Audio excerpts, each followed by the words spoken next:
The city of Louisville, Kentucky has now agreed to pay $12 million to the family of Breonna Taylor. The agreement settles a wrongful death lawsuit after police shot and killed the 26-year-old EMT while she slept in her own apartment 6 months ago. Today, the mayor held a joint press conference with Taylor's family and attorneys. But they settled on more than just money. BNC's Brittany Jones joins us now with new changes expected to come to the city as a result. Brittany? Yes, Laverne, Breonna Taylor's name is one people will never forget. And even today with this announcement, you can find posts on social media saying they can't celebrate the fact that this is the largest settlement ever paid out by the city for a police shooting because they're still upset that none of the officers involved have been charged or arrested. But attorneys for Taylor's family say they didn't settle until the city agreed to make several police reforms as a part of the deal. On March 13th, 186 days ago, a tragedy beset our community with the death of 26-year-old Breonna Taylor. Her death has ignited a movement in Louisville and the nation for racial justice, sending thousands into our streets and cities all across the country and the world. Louisville, Kentucky Mayor Greg Fisher giving his condolences to the family of Breonna Taylor as the family has now settled for $12 million in a wrongful death lawsuit. Let's remember that Breonna was first a daughter, a sister, a granddaughter, a niece, a girlfriend, a friend, and a co-worker. And for those who knew her, Breonna's death is personal, the pain is visceral, and the loss ever more devastating. 26-year-old Taylor was shot and killed by police as she slept in her apartment when officers entered her home with a no-knock warrant. Tamika Palmer, Breonna's mom, says Breonna was a quick student, a hard worker, and an old soul, that she was the glue of the family. Breonna was loved. I cannot begin to imagine Ms. Palmer's pain, and I'm deeply, deeply sorry for Breonna's death.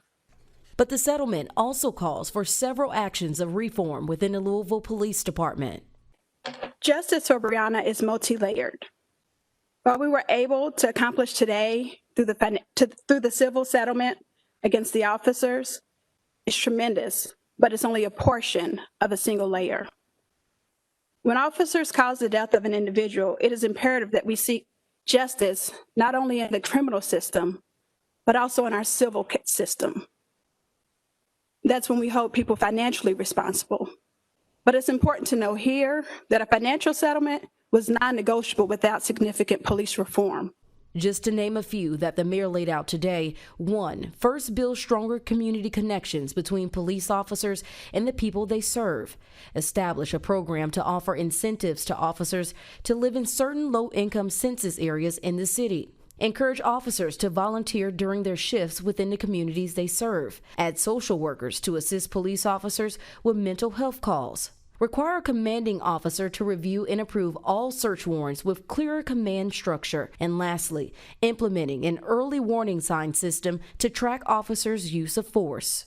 It's important for her family that they minimize the risk of what happened to Breonna Taylor happening to any other family in Louisville, Kentucky. And we're going to continue that fight beyond the city of Louisville, Kentucky, and throughout this country to protect and reform police departments across America. Even with the announcement, people still took to social media, expressing their frustration, saying they want to see more. One tweet says, quote, "Yeah, go ahead and hold the citizens of Louisville financially liable for her death while not even holding the officers criminally liable for pulling the trigger. Her family deserves at least this, but the taxpayers shouldn't have to pay the bill." Another tweet says, "I am so glad the family got a good settlement. They deserved it. But what hurt is nothing brings back Breonna Taylor. She had a bright future ahead of her." And lastly, one tweet says in part, "They have committed murder and are making the taxpayers pay for a settlement. How is that okay?" We are not going to stop our calls to hold the officers responsible for Breonna's death accountable. We're going to continue to put pressure on the Attorney General's office to present a fair case to the grand jury, and we're going to wait. We know that that indictment is coming from the grand jury. We have faith that that indictment is coming from the grand jury. Now, the mayor says they're waiting on the Attorney General Daniel Cameron to see if charges will be filed in this case. And Taylor's family's attorney says without the voice of protesters, they wouldn't be here today, and they will continue to work with them to fight systemic racism. Laverne and Fred. All right, Brittany, thank you so much. And as you mentioned, Brittany, the settlement is for $12 million. Sounds like an awful lot of money, but can you measure a person's worth in dollars and cents? Of course not. But more on this agreement now. Dr. Laura McNeil, BNC's chief legal correspondent, joining us. And what are some of the key details of this $12 million settlement agreement, Laura? Yeah, so what makes this settlement agreement so unprecedented is the fact that they insisted, meaning Breonna Taylor's family, of making sure there's reform measures attached to this monetary settlement. That is rarely done. I honestly don't know of any instance where it has been done. And so it's a wonderful example of the family using the settlement agreement system to bring forth change for the city of Louisville. And so three of the key elements that were, some of which were highlighted in the package that was just done, is that they created a overhaul system. Essentially, they're overhauling the search warrant system.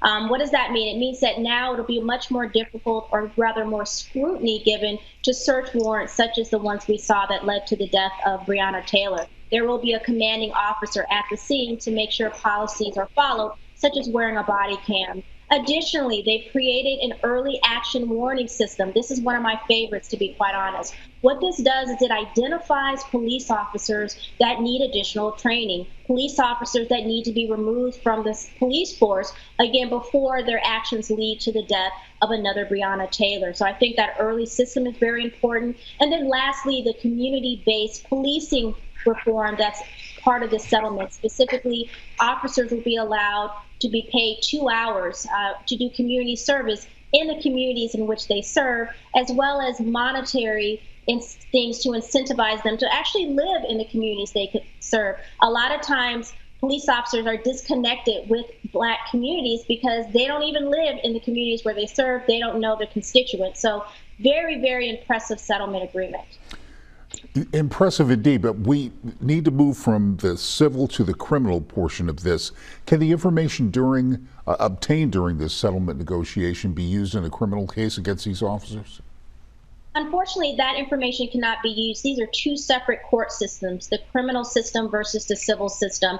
And to be honest with you, the criminal system is moving so slowly. This past Sunday marked the 6-month anniversary of the death of Breonna Taylor, and still no indictment. We know that the grand jury is currently considering whether or not they're going to indeed release an indictment or issue an indictment to hold those police officers accountable. But unfortunately, this settlement agreement is not going to impact that criminal case. Now, what about the ripple effects? Do you think today's settlement agreement is going to impact the outcome of other pending cases, such as George Floyd in Minneapolis?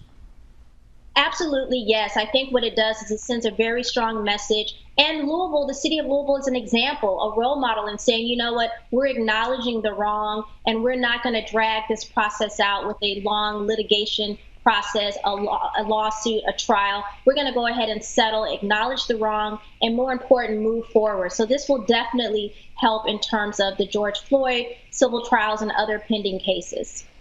Well, and I guess when you think about it, money talks, and it speaks very loudly when it's to the tune of $12 million. So I'm wondering if the city of Louisville's acknowledgement of police misconduct with this $12 million payout impact legislation going forward toward police reform.